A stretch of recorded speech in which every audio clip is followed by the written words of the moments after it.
In this video, I'm going to show you how to change your home background in Evernote in just a few quick steps. If you use Evernote every day, customizing your home page is a simple way to make the app feel more personal, more organized, and easier to work with. You can pick from built-in background designs, sort by color or style, or even upload your own custom image if you want a more personal look. And if this tutorial helps, make sure to hit the like button and subscribe for more easy software guides like this. Alright, let's jump in.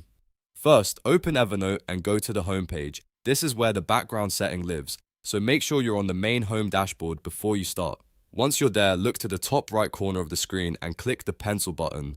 This opens the home customization options where you can change different parts of the layout and appearance. Now that the customization panel is open, look for the background section.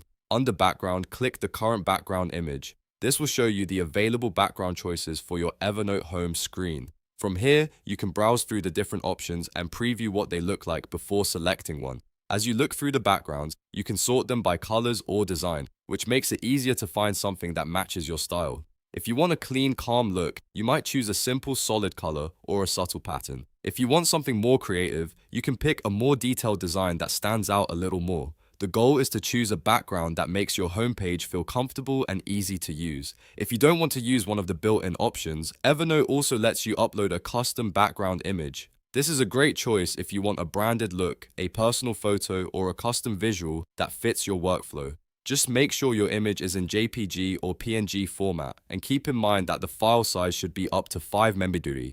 For the best result, Evernote recommends a size of 2000 by 1280 pixels, which helps the image display nicely without looking stretched or blurry. After you've selected or uploaded the background you want, click Apply if that button appears. In some cases, Evernote may apply the change automatically, so if you don't see an Apply button, you may just need to close the customization panel and your new background will already be saved.